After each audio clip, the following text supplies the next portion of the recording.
Today I want to talk about a question I get a lot, which is it better to buy or start a business? A lot of times when people are asking me this, they're asking specifically about laundromats, but really what I have to share applies to small businesses in general. I'll use laundromats as an example, but I think the question is really, is it better to buy or build a business in general? So the answer to this question, honestly, is it depends. And I know that's not a very satisfying answer, but it really does. There are plenty of people who have been successful with starting up businesses. There are a lot of people who have made a lot of money starting up businesses. There are also a lot of people who have failed with starting up businesses. Overall, startups have a very high failure rate. So there is the chance to have a lot of success, make a lot of money, and there's also a chance to fall flat on your face. I'm going to go over in this video some of the differences between starting or buying a business. Again, I'll use laundromats as an example. But spoiler alert, I prefer business acquisition. I have had success myself in business acquisition, and I prefer it overall because I'm pretty risk averse. I do think business acquisition overall poses less risk than starting up a business, and I do plan to pursue more business acquisitions myself in the future. Okay, so you are in the position where you want to get into business, and you're thinking, do I start a business or do I buy a business? I think the two biggest things you should think about are what is your experience up to this point and how much risk do you want to take on? Again, generally speaking, I do think there's less risk in business acquisition. The reason for that is because the best indicator of future success is past success. When you're starting up a business, you can have projections, you can have your best guess about how things are going to go, but you ultimately are not really going to know how things are going to go until you get into it. When you buy a business, of course, there's always a chance that you could buy a successful business and something could go wrong and it could be less successful in the future. But generally what we see with business acquisitions is that when you have a few years of historical cash flow, meaning you can look back 3 years at this business and say, this is how profitable it has been over this time period. If you come in and you work hard at it and you put in effort and you really try to learn the operations and you work to improve it, you have a very high chance of success. Just as an example, the failure rate on SBA loans is very low. And the reason for that is because SBA lenders are looking carefully at the historical financials because they understand if this business has already been performing well for at least several years,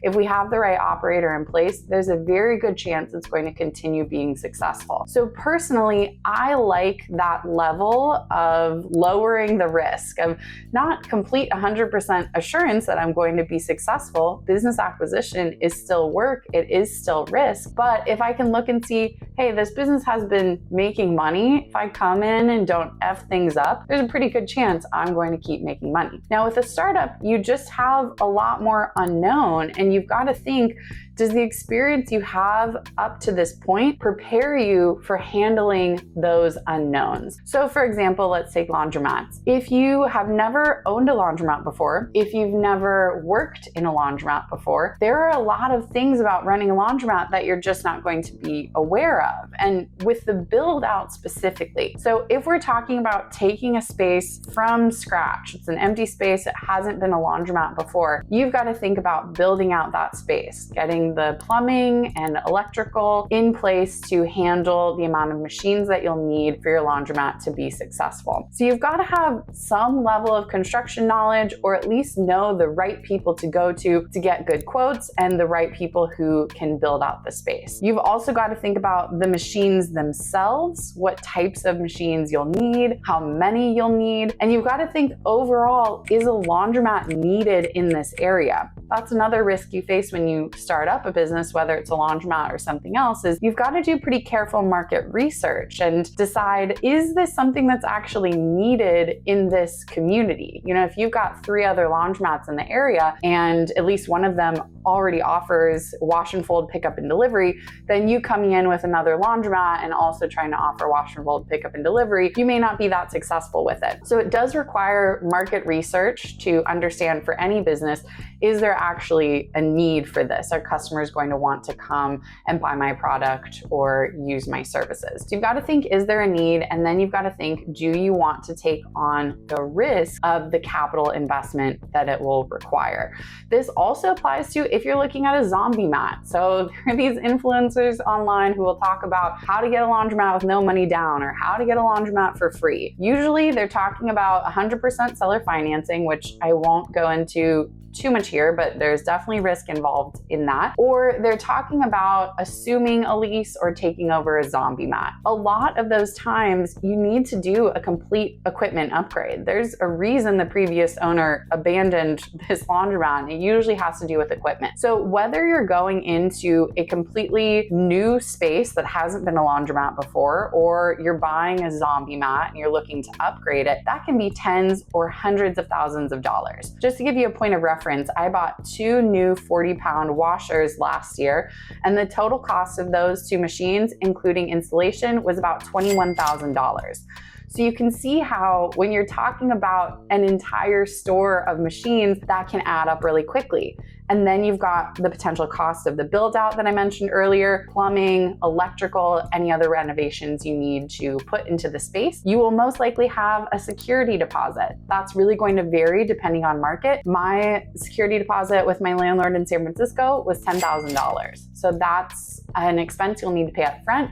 You may also have security deposits with your utilities companies, and then you'll want to have some working capital. So day one, when you start your business, you want to have some money in your business bank account to pay expenses that are going to start immediately, your utility costs, buying supplies. You may have labor expenses right out the gate. You want to hire an attendant to keep the place clean or to help you with your wash and fold. So there's going to be a significant investment either way, whether you are starting up a business or you are buying a business. Let's take $200,000 as an example. You could easily spend $200,000 starting up a laundromat between the equipment costs, the lease costs, working capital, building out the space, etc. You can also buy a laundromat for $200,000. My laundromat that I bought last year was $190,000, and then I had $10,000 that I needed to put towards the deposit. So you could say $200,000 total. So you can spend $200,000 2 different ways, and you could be successful in either of those strategies. But I do think buying a business overall poses less risk. You know that there is already a market fit for this business. It already has customers. When we bought our business, it already had a wash and fold service. It already had self-serve customers coming in. So I had a pretty good sense of, okay, if this is how much this business has been making, there's a pretty good chance it's going to keep making that amount of money. And there's a chance I can improve profitability, which I did by improving customer experience, improving operations. Now, you could be really successful with a startup. Maybe you've owned a laundromat before, or you worked in a laundromat, or you are a contractor and you can do the build out yourself. There's definitely an opportunity there for someone with the right skill set. But I think if you've never worked in a particular industry before and you want to go start up a business in that industry, you're going to face some challenges. One of those challenges is getting financing. I focus specifically on financing for business acquisition. So I will say SBA financing for startups is not my area of expertise, so I won't go into detail on that. But overall, those are lower leveraged loans, meaning when you're buying an existing business, there's the potential that you will need to put less money into that type of loan than a startup loan. Usually with an SBA business acquisition, you're looking at putting 10% down as a borrower. With a startup, you're probably going to be putting 30% down.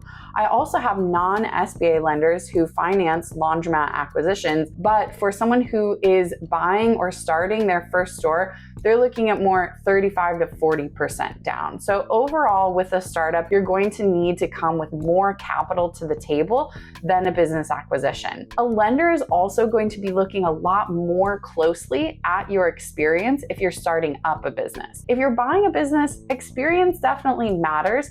If we're talking about laundromats specifically, it's pretty easy to argue for transferable experience. Laundromats aren't terribly complicated. They're pretty straightforward business models. If you have some type of management experience or you've worked in a similar setting, we can probably make the argument that you'll be able to operate this business. If you're starting up a business, business, a lender cares more about your experience because it requires more expertise. Again, understanding the industry, understanding if there's actually a need for a laundromat in this area, and being able to work with the landlord, being able to find the right equipment to put in place. They're just going to be looking at your experience more closely. So if you've never owned a laundromat before, I think that overall you will be more successful with a business acquisition, and that is what I would recommend, because one, I think overall business acquisition is less risky than starting up a business, and I think you're more likely to qualify for favorable financing terms if you pursue business acquisition. Now, if you do want to pursue a startup, there are other ways to finance outside of SBA or even outside of conventional lending. You can also get a personal loan, which is a loan that looks just at your personal finances. It's not looking at the finances of the business that you're trying to buy or trying to start. It's just looking at your debt to income ratio, your W-2 income, your credit score. So you could just say, hey, I am down to take this risk. I'm going to take out a $200,000 loan and start up this business. You just have to get comfortable with yourself of what level of risk you want to take on. Personally, for me, that's more than I would be willing to risk, and that's why I've made the choice to buy a business and why I would like to buy more businesses in the future, because I like seeing that historical cash flow. So again, I think the ideas I presented here can really apply to any type of small business, but a lot of people ask me about laundromats, so I wanted to hop on and make a video answering your questions. What other questions do you have about buying and operating laundromats or other small businesses? Let me know in the comments.